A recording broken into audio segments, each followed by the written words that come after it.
Hello there, welcome back to my channel, or if you're new here, hi, I'm Vanessa, I love to talk about books. Today I'm going to be doing a book review for the book that I was really anticipating the most coming out this year, and that is The Eve Illusion, which is the second book in the Eve of Man series. If we see a black mark on my face, can we ignore it because I've just dyed my hair? I think I've done an okay job of it, but it was nice knowing you because my hairdresser is going to kill me when she finds out I've used box dye. So this video is going to be split up into 3 parts. The first part is going to be a spoiler-free review of the Eve of Man series in general for those that are new to Eve of Man. The second one is going to be a spoiler-free review of the Eve Illusion for those that have read the Eve of Man and are wondering what the second one is like.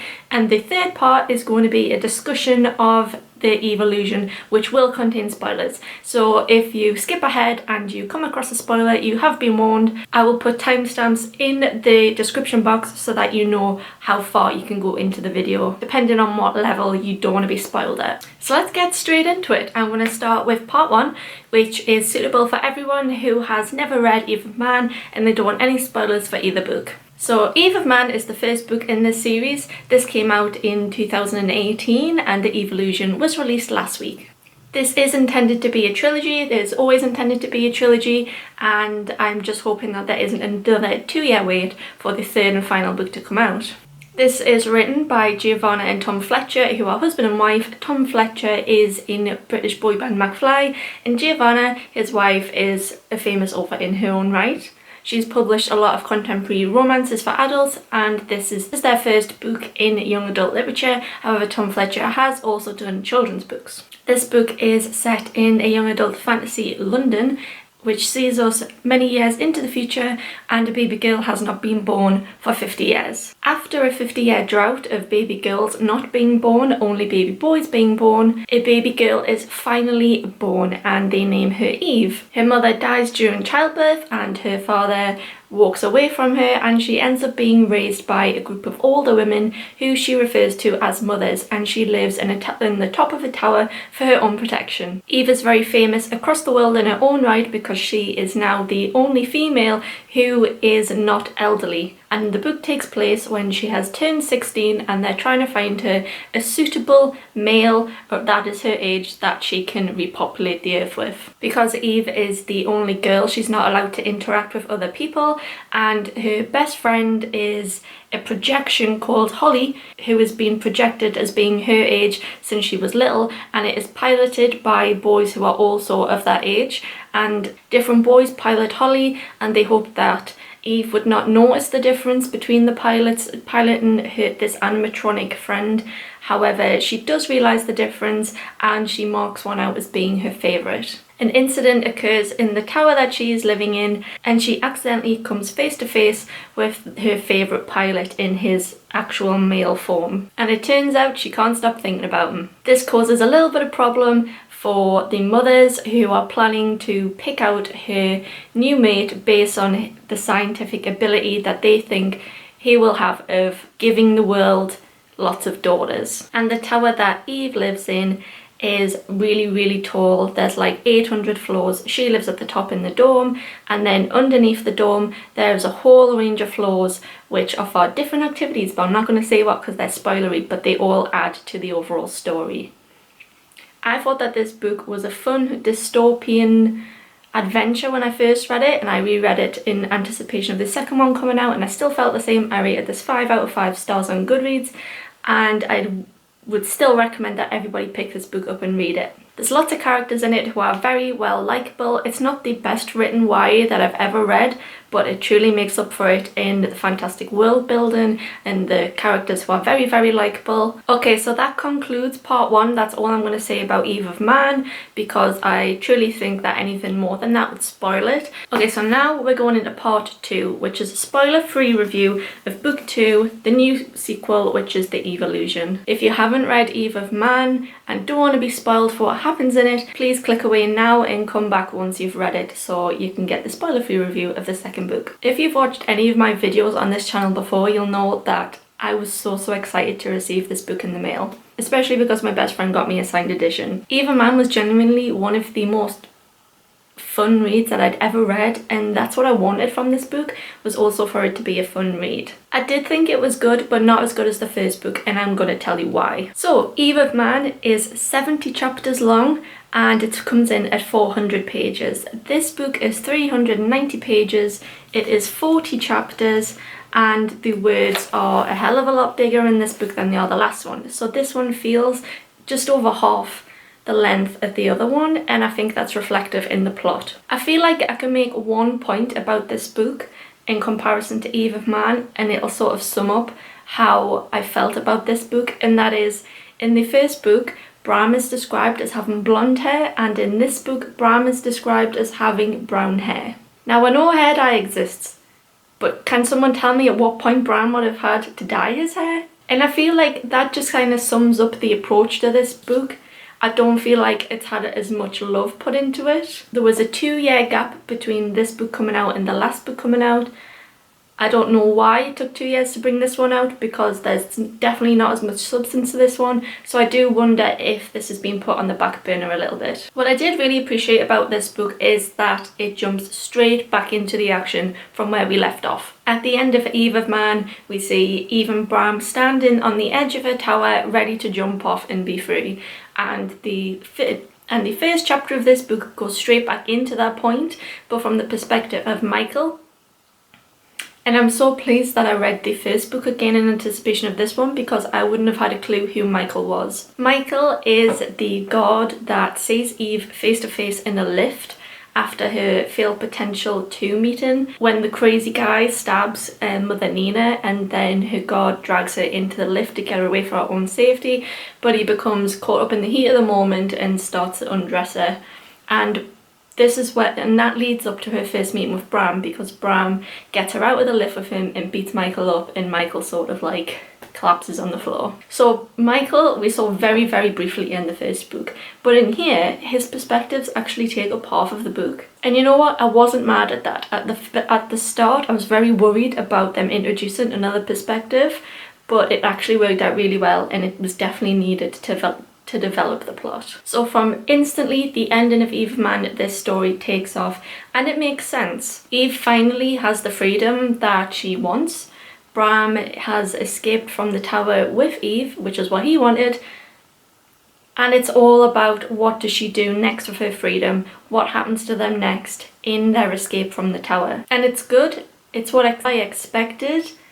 However, there is some points that I want to make about this that I didn't get for the first book.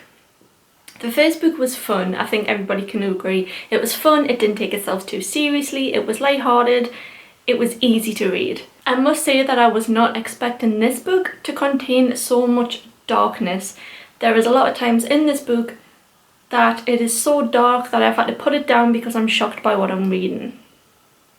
If you don't like depictions of torture, please do not read this book. I was surprised by the level of torture in this, considering I do think it's a young adult novel. And that part of it I was totally unprepared for. Actually, you know what? Here's a vlog, because I actually was that surprised I had to pick up my camera and say a few words. Welcome to my bed. I wasn't gonna actually like film any of this. I feel like you're moving quite a bit. Let me just bounce you on my knee. Oh, it's like we're in bed together. So I am reading Eve of Man. I am about halfway through it right now. I can't believe what I just read. I can't believe that the thing that I've just read is in a YA book. I was totally unprepared for what's just happened. I feel like this book is so dark. This is like Harry Potter's Half-Blood Prince. Like, I really enjoyed the first book because it was so light and full of like light-hearted, not really light-hearted, but full of good light action.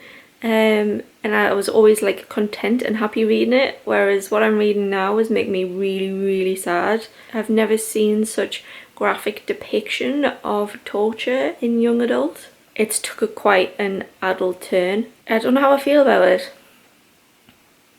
I don't know if I'm enjoying it or not. I think I only feel like I'm doubting that because of what I've just read was so shocking and so graphic and has upset me because of what happened. I don't know. I'm just gonna see how I end it. Bloody hell, it's getting worse. I honestly did not think YA could be this graphic. My god. There was some character development of Eve, which was good. Oh my fucking god, is she for real? If you watch my channel at all, you'll know that this is my neighbour watching me again. One day I'm going to call the police. Do be prepared to be very, very upset by this book. Again, with this one, the writing isn't the best.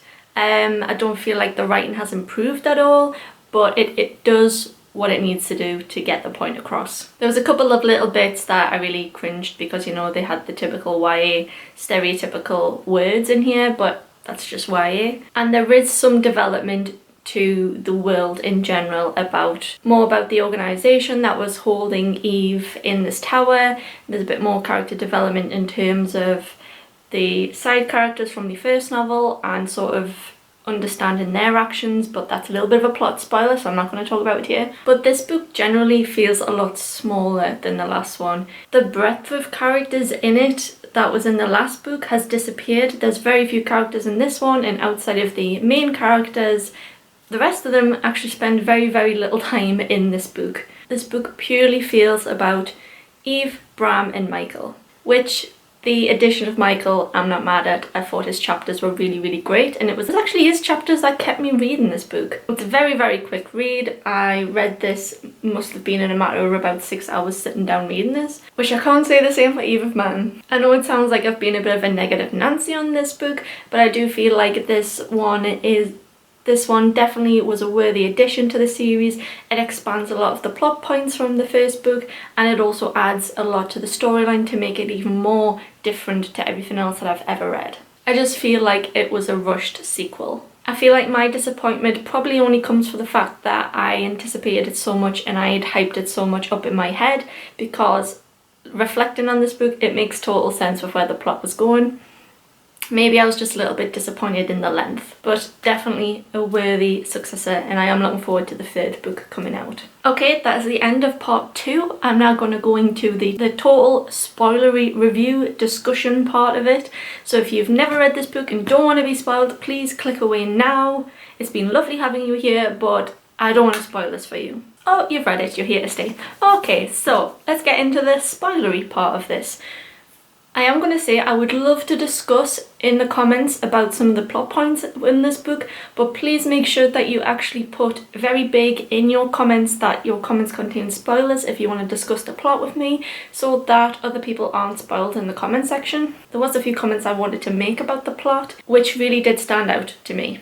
And I also wanted to talk a little bit more about reviewing the book in a spoilery term. So, Eve of Man had so much to it. I felt like the plot just kept going up and like introducing new things. This one, I feel like this book can be summed up in very few sentences. Eve goes to the deep. Eve wants to get her dad. Eve ends up getting captured and goes back to the tower. And Michael goes from EPO to great. Not a lot happens in this book, and I feel like the things that did happen were very predictable. So I'm going to talk about some of the major turning points in this book. The main turning point is that Eve and Bram do the do, and I can totally see how that was going to happen. I knew exactly what the last point of this book would be, what the very last sentence would be, and it was going to relate to something about Eve is pregnant, which, my god, surprise, surprise, it happened. And I also thought that it was pretty obvious that Sanders was going to be the one that was going to rat them out. Although I really wish that it wasn't him, because I don't feel like it made a lot of sense for him to be the one to do it, because he was so emotionally attached to Eve. But then again, thinking about it, does make sense for him to do it, because if he's so in love with Eve, and the only way that she can separate her from Bram, it would be to sort of get Bram out of the picture, and that's the only way to do it, because he's now the leader of the deep. Okay, yeah, that totally makes sense. I'm not complaining anymore. The biggest plot twist that I didn't see coming was that Vivian Silver was not real.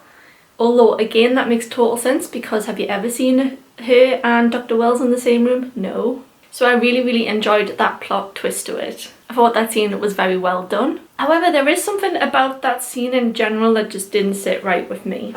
So Dr. Wells sort of sets Michael up to get trapped in his own game. Michael thinks that by going out and finding Eve on his own, that he will be able to save her in some sense, when actually Dr. Wells knows that this is exactly what he's going to do, so follows Michael to find Eve. And his reason for doing this is that he thinks him and Eve, because of that whole moment in the lift where he gets really creepy on her, that means that he could be a third potential. When, correct me if I'm wrong, he knows that Bram and Eve are friends and that they're close to each other, and he even goes to Bram's room in the first book and is like, I know that you and Eve have something going on, there could be potential here. And the reason he thinks Michael will do that is because it'll save him the job of finding a third potential. Surely Bram could have been made a third potential, and it would give him even more power if his son produces another daughter. Because then it just wouldn't be Eve as the saviour of the people, it would be his own son as the saviour of the people. And if he's on a power trip, that makes sense. So that is the entire plot arc that I don't understand, is why Dr. Wells wouldn't just from the start think, I'm going to set my son up with the only girl left. They are the same age. I could do this and get some power. Why would he not do that from the start and save everyone this hassle? I don't get it at all. And that is annoying us. And then we come to the torture. So the torture side of it, as you've seen, if you watched the little vlog segment a couple of minutes ago, I was unprepared for it and I wasn't happy with it. The torture of Jackman and everyone else, it wasn't very nice, but it was quite PG. It upset me, but I could cope with it. However, the torture of Hartman was absolutely disgusting, and I was shocked to read that in YA. I didn't think it necessarily needed to be that graphic. It was awful. The whole torture aspect was awful. And I didn't like it because it took the total fun away from this entire book, because that was the only thing that I was focusing on, was how disgusting and dark this book had got. When I finished the last book, I finished it happy, on a happy note. This one, even though it's like, yay, Eve is pregnant, it doesn't end on a happy note, because the whole entire book has been upsetting. It's been dark. Some of the best characters, like Chubbs, I love Chubbs, dead. Helena, dead. God only knows where the mothers are, because the mothers weren't mentioned in this apart from some reference that Mother Katie was a traitor. So she's probably dead as well, even though it doesn't actually reference her directly in this book. So I was a little bit frustrated that some of the aspects weren't tied up, and that when they were tied up, they were basically just killed off. That just wasn't enough plot development. Just give me more. Why is there 30 chapters less in this book? That's all I want to know. I just want more. Like I've said before, I know I sound so negative about this book, but I thought it was good because it was a good development of the plot. It was a sequel that made sense, but there's just too many parts about it that stopping me from thinking this book is great. At the start, how do I even pronounce it? Even Michael forgot what it was called, and now I forgot what it was called, even though it annoyed me that he kept forgetting what it was called. Eon, is that it? Eon? When that was first introduced, I was like, oh boy, I can't cope with this, I can't deal with this. But actually by the end of it, when they're going there, I was actually quite intrigued to see what it was like. It sort of seems like they're going to take on like a Matrix kind of thing, and I like the idea of that because it made sense. If the planet is dying out and there's no females and you only have one female that's capable of reproducing, you're not going to save humanity by having just one girl able to make babies. Think about it. It's not going to work. The only way really to prolong humanity is by giving up on the world altogether, using all the females you have in cold storage and creating a virtual reality. To me that makes sense. At least then you can be happy in your lifetime and not care about future generations. Dr. Wells' explanation of why he kept up this Eve charade the whole time, hence why the book is called The Eve Illusion, made sense because through Eve, by creating this illusion that she was going to be the saviour of the people and that he had control of her, he could gain power and money that he needed to promote and further his own technologies. and that he could make the innovations that would truly save humanity, because Eve wasn't going to do that. But it still comes back to me every time about why, if he's creating this whole evolution to get power, he wouldn't involve his son Bram from the get-go as Eve's mate, so that he could be like, my son or my grandchild, saviour of the world. Maybe it would be nice in the third book to have Bram sit down with his father at some point and discuss that with him, so that I can have the answers. Because I'm sure now that I've said it, and now that it makes sense, a lot of you are also bugged by that. I am looking forward to the third book. I will be getting it as soon as it comes out, because I think Eve's journey into motherhood as being the only young woman on the planet will be interesting. I'm assuming she's going to have a daughter herself, and that's where the book is going to end. Maybe we could have a spin-off with her daughter that isn't so full of plot questions. So in summary, I didn't think come the middle of this book I liked where this book was going, but by the end I did like where the book was going. But at the point where Hartman had just died, and then this whole Leon thing comes around, I was like, oh no, excuse me? What are you doing to this series?